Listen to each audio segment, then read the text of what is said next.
மானாமதுரை ஆதனூர் கிராமத்தை சார்ந்த இளைஞர் ஆகாஷ் குடும்பத்தினரை சந்தித்து ஆறுதல் கூறினோம். அவர் மீது ஆயுதம் கொண்டு ஒரு குழுவை தாக்கிய வழக்கு பதிவாகியிருந்த நிலையில் அவரை கைது செய்த காவல்துறையினர் கடுமையாக மூர்க்கமாக தாக்கி இருக்கிறார்கள். வலது கால் எலும்பு நொறுக்கப்பட்டிருக்கிறது. அந்த பாதிப்போடு அவரை மருத்துவமனைக்கு கொண்டு சென்றவர்கள் உரிய சிகிச்சை அளிக்காமல் காலம் தாழ்த்தியிருக்கிறார்கள். சிவகங்கை மருத்துவமனையிலும் அதன் பின்னர் மதுரை மருத்துவமனையிலும் அவருக்குரிய சிகிச்சை அளிக்கப்படவில்லை என்பது தெரிய வருகிறது. அவரை கைது செய்ததற்கான பின்னணி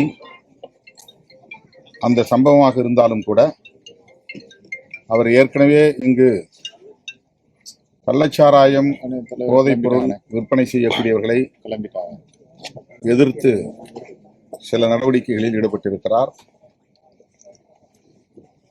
அவர்கள் தந்த புகாரின் அடிப்படையில் காவல்துறையினர் இந்த இளைஞரின் மீது கடும் ஆத்திரத்தில் இருந்த நிலையில் 2 பேரை கைது செய்ததில் ஆகாஷை மட்டும் தனிமைப்படுத்தி அவர் கால் எலும்பை உடைத்திருக்கிறார்கள்.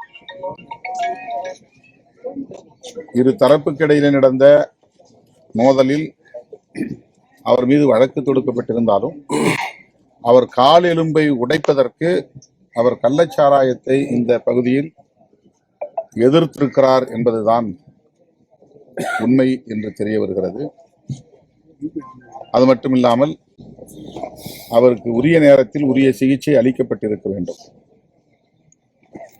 கால் எலும்பை உடைத்ததில் அவருக்கு இரத்த கசிவு ஏற்பட்டிருக்கிறது.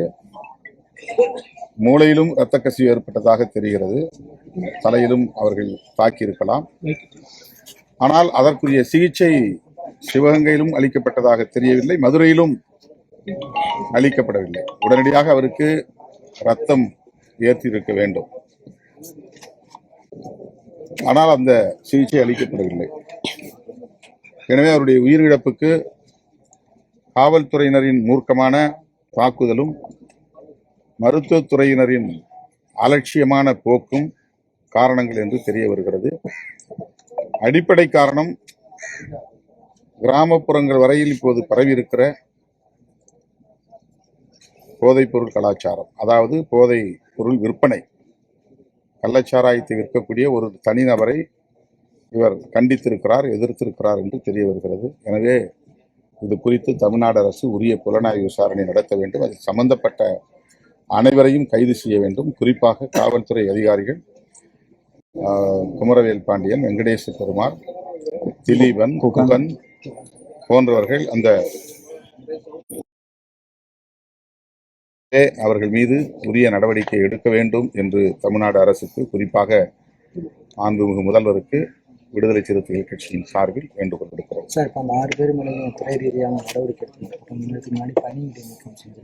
கைது செய்யணும். ஏன்னா இது கொலை வழக்காக தான் மாற்றப்பட்டிருக்கிறது. சிபிசிஐடி விசாரணைக்கு உயர்நீதிமன்ற சென்னை உயர்நீதிமன்ற மதுரை கிளை ஆணையிட்டு இருக்கிறது. சிபிசிஐடி விசாரணைக்கு மாற்றியிருக்கிறது. எனவே கொலை வழக்காக மாற்றப்பட்ட நிலையில் அவர்களை இடைநீக்கம் செய்தது மட்டுமில்லாமல் உடனடியாக கைது செய்து விசாரணை நடத்த வேண்டும். அப்போதுதான் சாட்சியை கிளைக்காமல், தடயங்களை கிளைக்காமல் பாதுகாக்க முடியும். உடனடியாக கைது நடவடிக்கை அவசியமாகும். சார், இந்த வழக்குக்கு வந்து சிபிசிஐடி விசாரணை போதுமான சிபிஐ விசாரணை வந்து வேணுமா சார்? சிபிசிஐடி விசாரணையே போதுமானது என்று நாங்கள் இப்போதைய சூழலில் நம்புகிறோம். இந்த விசாரணை போகும் போக்கை பொறுத்து அடுத்து எங்கள் கருத்தை தெரிவிக்கிறோம். சார், தமிழ்நாட்டில் வந்து எஸ்சி எஸ்டி சிறப்பு சட்டம் இருக்கு. ஆனால் தொடர்ந்து தமிழ்நாட்டில் வந்து பட்டியலினர் சேர்ந்து தொடர்ந்து கிராமங்கள் வந்து அதிகமாக தாக்குறாங்க. இது எப்படி சார் நீங்க பாக்குறீங்க? ஆனால் நீங்க திமுக கூட்டணி கட்சியில இருக்கீங்க. ஆனால் இப்போ இந்த கடந்த ஒரு 5 வருஷத்துல வந்து பட்டியலினர் கடுமையான தாக்குதல் வந்து கிராமத்துல குறிப்பா வந்து நிறைய தாக்குதல் நடத்துறாங்க சார். அதை எப்படி சார் நீங்க பாக்குறீங்க? சட்டத்தை முறையாக நடைமுறைப்படுத்த வேண்டும், இன்னும் தீவிரமாக அதை நடைமுறைப்படுத்த வேண்டும் என்று தொடர்ந்து வலியுறுத்தி வருகிறோம். முதல்வர் தலைமையிலான விழிப்பு மற்றும் கண்காணிப்பு குழு கூட்டங்களிலும் அதை வலியுறுத்தி வருகிறோம். இந்தியா முழுவதும் இந்த கொடுமைகள் நடக்கின்றன, தமிழ்நாட்டிலும் நடக்கின்றன. இப்போது விழிப்புணர்வு ஏற்பட்டிருப்பதனால் வழக்குகள் நிறைய பதிவாகின்றன. இதற்கு முன்பு வழக்குகளே பதிவாகாது. புகார் கொடுத்தாலும் வழக்கு பதிவு செய்ய மாட்டார்கள். அதனால் அப்போது நடக்கவில்லை என்பதை போன்ற ஒரு தோற்றம் இருந்தது. இப்போது நாம் 10 புகார் கொடுத்தால் குறைந்தது 6 புகார்களுக்காவது வழக்கு பதிவு செய்யப்படுகிறது. அதனால் இப்போது நமக்கு அது வெளிச்சத்திற்கு வந்திருக்கிறது. இந்த வன்கொடுமைகளை தடுக்க காவல்துறை இன்னும் தீவிரமான நடவடிக்கையை மேற்கொள்ள வேண்டும். அரசு அவர்களுக்குரிய வழிகாட்டுதலை தர வேண்டும்.